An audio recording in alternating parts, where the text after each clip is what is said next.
Hello and welcome to Midnight Scribe's Creative Vibes, where we speak to the best of the Bronies and discover what makes them tick. Yes, the master of procrastination is back with another episode of Creative Vibes. Yes, definitely that is the case. And this once, goodness sake, we went on a right roundabout to get this guest in the can.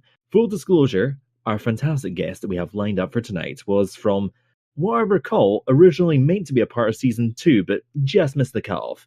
Then we were fully set on interviewing him for Season 3 of Creative Vibes. And our recording tech decided that it was too good to work for us. Deader than disco, it threw up enough problems to make a Jay-Z song. So we missed him again. But here we are, Season 4, and finally, we can have this awesome dude on the show. 2 years of hype, no pressure at all, I assure you. Our guest tonight is an artist from North Carolina who's built up a reputation for his glitch art, his love of Princess Celestia, and big, big pawns. We are delighted to welcome Lunar Moon to the Creative Vibe studio. Lunar, how are you doing? I am doing well, sir. How are you? I am doing good. I am tired but happy. And full disclosure for anyone who's listening, this particular episode is being recorded the day I got back from Hearthwarming Con. So I've just arrived in Inverness. I've just settled down and we're straight back into recording. We are nailing procrastination to the wall. That's good. That's good. Always got to get that procrastination down because who else is going to take care of most of the work? Oh, exactly. Listen, procrastination is a killer. And I think, you and I both know that as creators, but you particularly as an artist, because you work so hard on getting your pieces out there. I'm always seeing new doodles going on and you seem to fit them in everywhere. Like, how do you get the inspiration to do these pieces? Mainly, I just like interesting shapes, or if I see like pictures of random people on the street or just like random images from Google that look kind of like they catch my eye, and then I kind of get like a symbol kind of language going, and then I use like basic shapes to kind of think about what could I make out of them, kind of experiment along the way and just go with it. Mm-hmm. And just see where you end up at the end. Oh yes, basically just checking to see how it would make a piece probably later on too, like if I could finish it some way. Mm-hmm. Well, talking of experimentation, I know one of the pieces that I've seen recently and I've seen you doing, and this is kind of a new form of art to me. So like, speaking as the everyman who doesn't really know this, I know that you have done glitch art in the past. And could you explain a wee bit about what this is for those who don't actually know? Oh boy, the great new world of glitch art. It's starting to become kind of like due to the idea that it has to do with digital media. Like if you have a computer, a phone, a VHS player, anything that you can kind of break, but it's not completely broken, if you get what I'm saying. It's like taking an image and it kind of accidentally messes up, like you're sending it through where your internet cuts off and it makes some kind of weird psychedelic color on it for some reason. And you're like, whoa, how did that happen? And how do I recreate that? And that's kind of how I got into it. And I've also just loved the idea of nostalgia glitch art gives, because it reminds you of the days of the 90s and the 80s where like you had to smack your hand onto the TV to make it kind of resettle back if you got cable or your CR, that sort of thing. And it's just doing it on purpose, like you're trying to make something from it. And you're making me nostalgic now, because I remember doing that exact same thing when we got our first proper TV back in the mid-90s. So I remember doing the exact same thing with the television aerial and all that. And actually, I'm telling you what, speaking of nostalgia and so on, and actually things that we both enjoy, I know that you and I both have a bit of a passion for what we would call surreal horror. And I know there's a couple of programs and different things that we like. So, just for the audience, perhaps we should just discuss a few of the things that you enjoy in that realm. Ooh, let's see. Well, if you know any work by, the great master himself who does Twin Peaks, Eraserhead, basically I keep forgetting his name every time I think of it. Oh, it's David Lynch. Yep, David Lynch, Mr. Lynch himself, because I recently just finished the new season of Twin Peaks off of their Showtime showing over here in the States. And let me tell you, it's great. It's just great. And also I just love surreal horror movies and also games and stuff like that, talking about the human condition and the mind. Yeah, so I mean, obviously David Lynch is a fantastic director, has done all sorts of great projects and so on. And actually, I know another surreal horror piece that we both like, and this is in the video game realm, and a few people who are listening might have heard of this, a little project in the mid-90s called Harvester, which is possibly one of the most over-the-top, gory, sensationalist video games possibly ever made. It is beyond everything, isn't it, Lunar? Yeah, imagine the American stereotypical like life, the house with the picket fence, and you have the girl next door, but there's also a cult involved living in your town, and people are just okay with it. And there's a nuclear test facility in the town as well, for some reason or another. Yes, no, for mysterious reasons. But I'm guessing none of that is prevalent in your life in North Carolina. No, thankfully it's just the mountains and clear air, which I am always happy to look out for inspiration if I ever need it, or kind of a recollection of sorts. Mm-hmm. And what's life like in North Carolina? What's your day like? Because I know we've chatted before, and I've seen a little bit of your house and what's outside and whatnot, and you're kind of not quite in the back of beyond, but close enough to have a door there. Oh yeah, it's definitely, I can definitely appreciate the very quiet part of the States, because the rural parts are actually, in my opinion, are the best, due to it's a good place to think, sit back and think and kind of enjoy the simpler things, where you're just going about your day making artwork, or just simply making a outing to go out and just hang out with friends or eat. Because out here in the rural area, it takes a lot of time to get someplace. It always takes time to get someplace. Because you're kind of so far away from everywhere, I can imagine the amount of time it must take to actually get anything done, and obviously your social life must be a little bit different from someone who's living in the big city. Oh yes, imagine favorite fantasy artist Frank Frazetta, because he would be staying at home, and if he ever wanted to meet some people, he would invite them over instead of trying to leave as much as possible. Well, hopefully I might have a wee opportunity to come over to North Carolina then and meet you at some point, because I know we've discussed it before. It would be lovely to come over at some point. Oh yeah, it'd be lovely. I'd love to have you over, Kyle, man. Planning on it for the longest time. I know, probably about as long as it's taken for us to plan this episode. It has taken so long to get you on the show. I mean, it's firstly, I kind of got to apologize for how long it's taken to get you actually behind the mic, but we're here. We've actually made it. I'm actually very anxious, because this is the first kind of online interview of any sort where they're talking about what I do. So it's I'm anxious because, it's the first time. Oh, listen, well, there's a first time for everything, and I would not panic at all. I mean, as I've said to many a guest, this is Creative Vibes. This is not CNN. You have nothing to worry about. There's not going to be a gotcha question. It is a nice celebration of you and your art. And speaking of your art, I mean, shall we say that you have quite a passion for the, what would be a good way of putting this?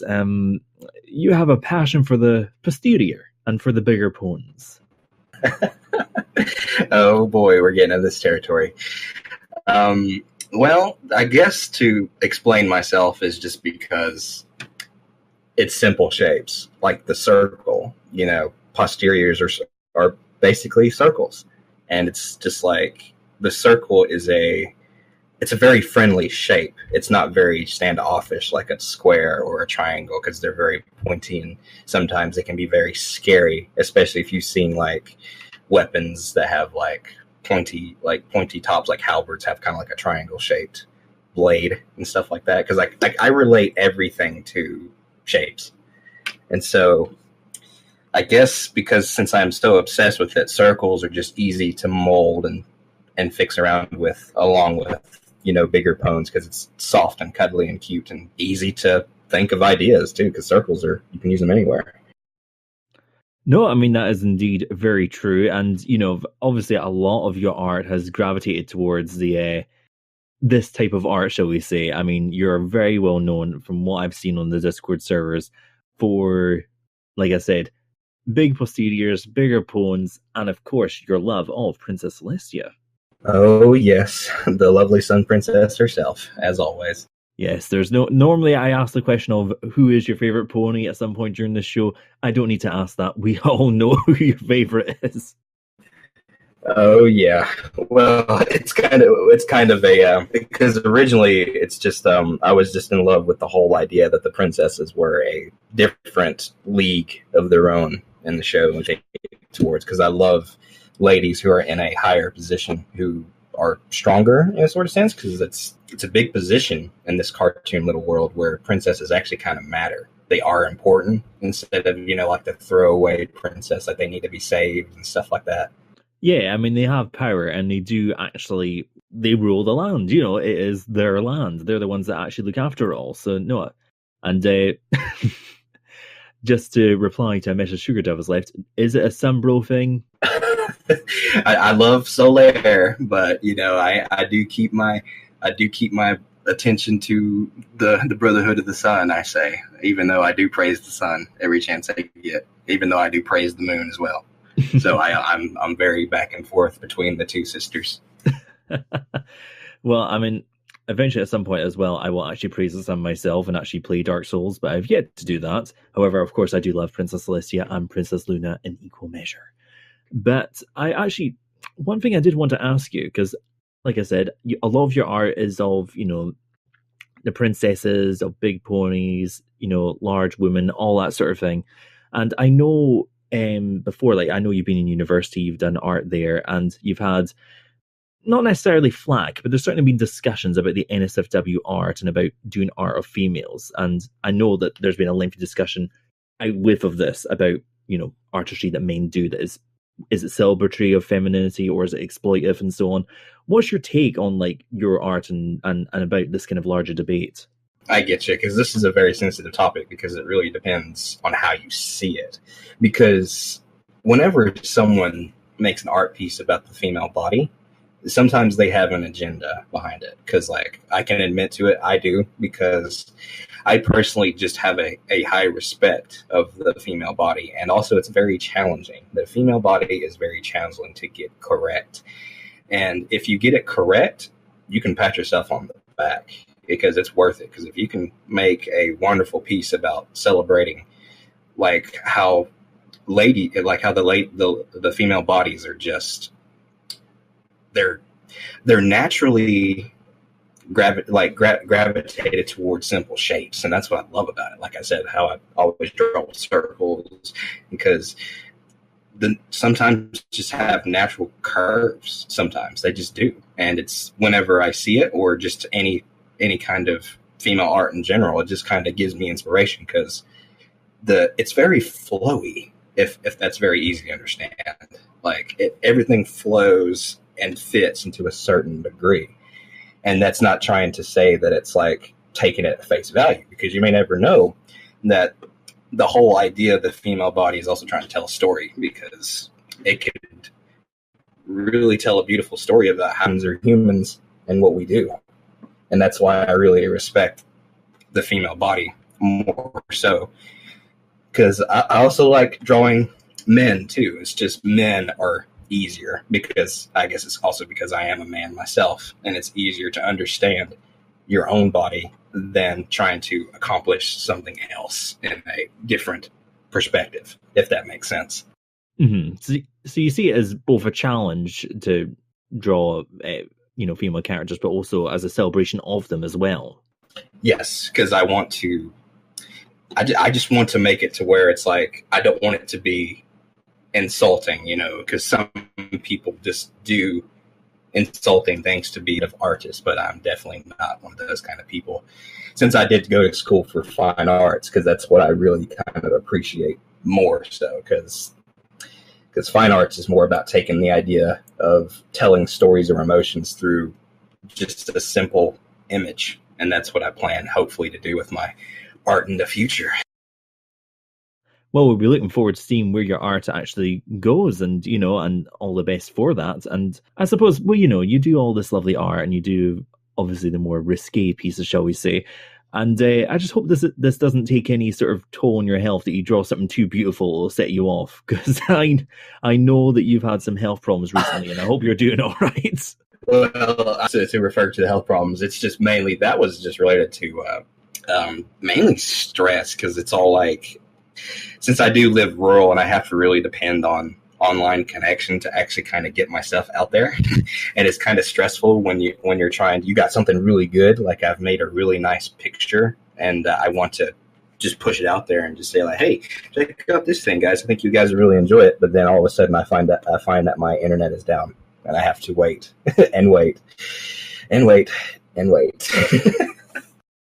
Oh, that would drive you mad. That would drive me mad. If I didn't have the internet for a day, I would end up in a cocoon of shame. Oh, boy. Yeah, because I'm pretty sure people still don't understand that some places actually don't get good connection service.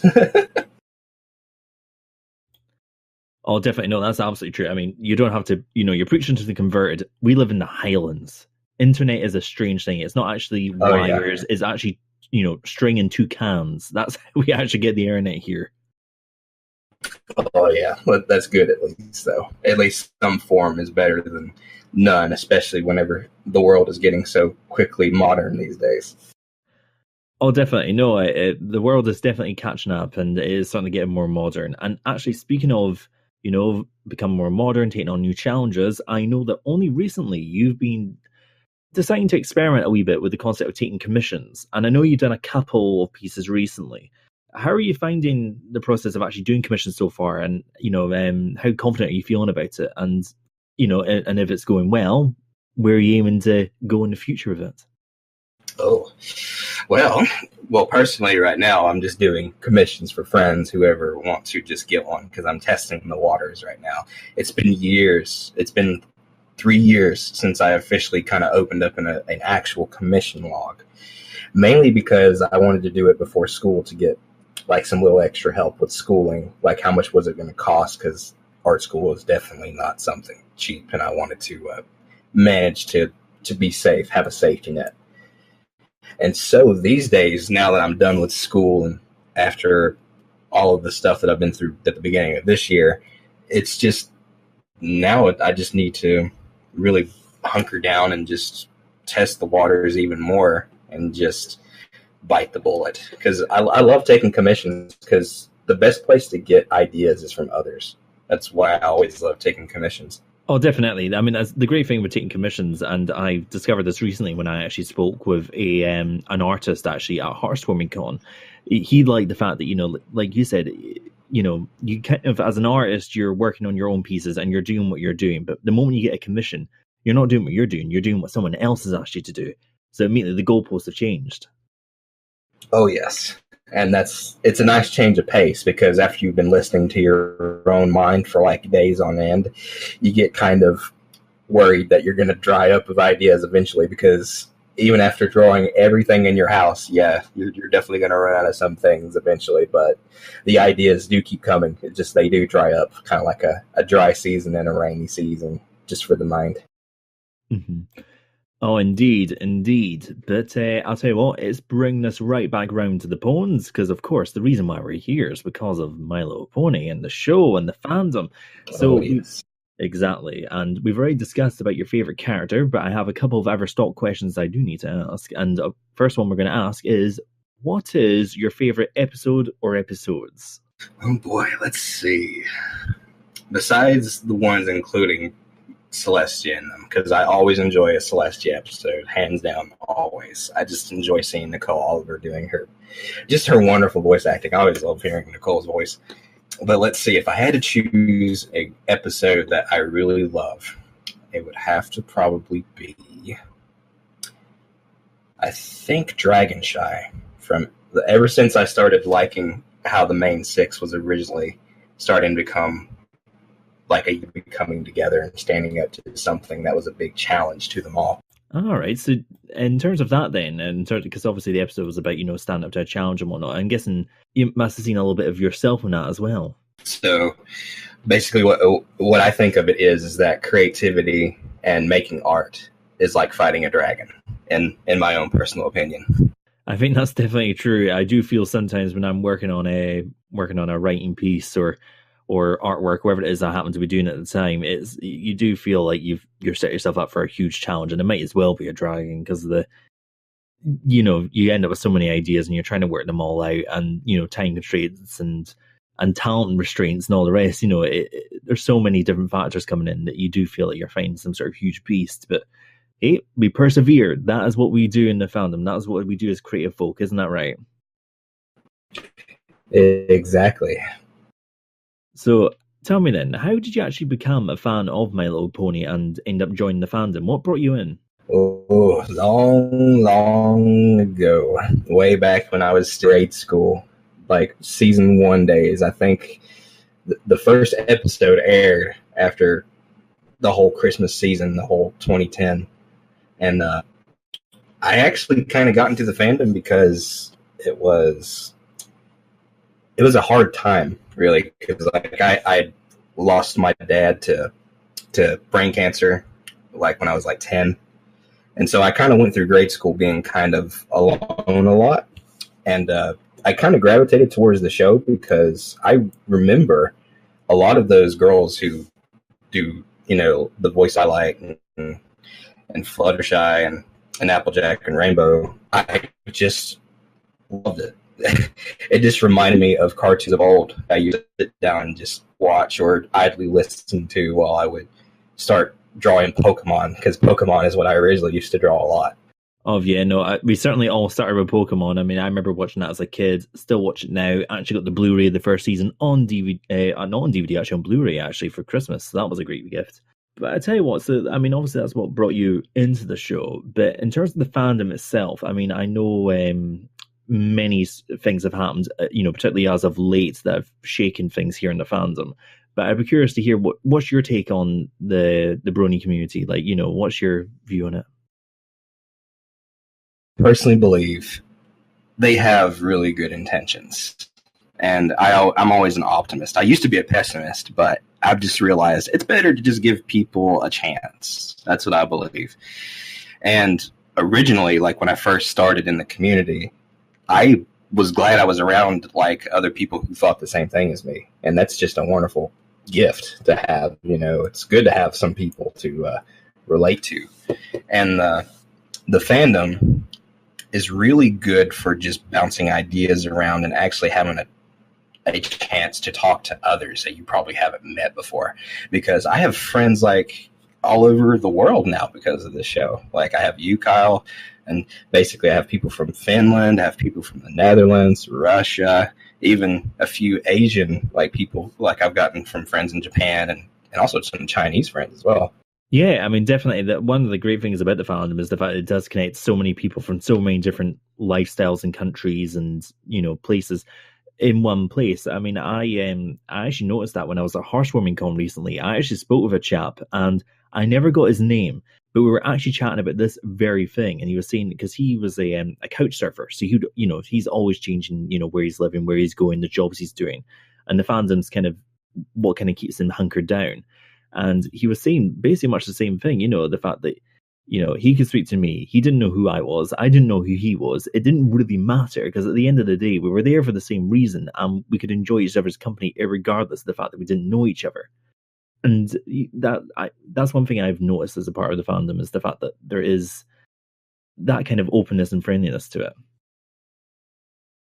Oh, yeah, because it's like you're trying to find yourself in a snowstorm, and you manage to come upon somebody else within the snowstorm, And since you guys have a similar means of purpose, like you guys are trying to survive the storm, and the show was kind of like a way to keep things hunkered down, as you say. It's a good way to start a conversation, and that's what I always like, because conversations are always hard to start when it's with strangers. It always is. Oh, completely true. But having said that, it has not been hard talking with you, Lunar. As usual, whenever we've been chatting, it has been an absolute blast. I always love chatting with you, mates, and I hope you've been enjoying this interview, because believe it or not, we're actually near the end of it. Oh, really? Yeah, we are. It wasn't that hard, was it?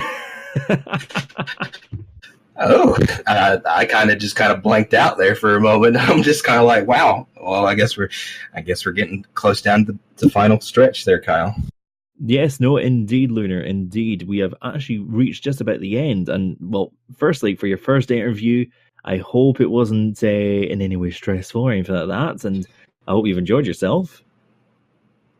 Oh, it's spectacular, because I've been waiting to stop. I'm happy that I managed to get here and just chat with you and just talk about what one of the things that kind of keeps me motivated. So, yeah. Well, it has been awesome having you on the show, and my ego thanks you for praising being on the show, because I can never get enough of being praised. It's so nice. And don't ask about that voice, but still, we have one final question for you, Lunar Moon, and that is, where can we send our followers to find you? Where should we send them on the interwebs? Oh boy. Basically, if you just go to my DeviantArt page, it's the Lunar Moon, all one word, and I have my other links on that page. So you can follow me there directly from my DeviantArt, and I've got everything else for anybody who needs it. Oh yes, of course, because you've got your DeviantArt, you've got your Twitter, you've got your Tumblrs, you're on Picard. Oh, you've got all sorts of pages. We will have all of them in the description down below if you want to go see his stuff. And trust me, you do, because the poems are beautiful. Trust me, they really are. But we shall wrap up the show just now. My thanks to Lunar Moon for coming on the show. My thanks to you guys and gals for watching. And of course, as usual, if you if you want to get in touch with us, are you a creator in the community who'd perhaps like to be interviewed? Perhaps you've got some constructive criticism. Perhaps you've got some praise you'd like to pass us. Perhaps you want to remind me that I do need to grow my hair again, because it is unbelievably short right now. It is lacking in froness, and I don't have as much power when it isn't as big. But you can get in contact with us on all these sites. We're on Facebook, Twitter, Tumblr. We're on YouTube. You're watching us right now here. We've got our email address. Feel free to get in touch. We love receiving your emails and your messages. Please do. But we shall wrap up the show here and now. So once again, I thank you all for watching this episode of Creative Vibes. And the last word is, as always from Midnight Scribe, please subscribe.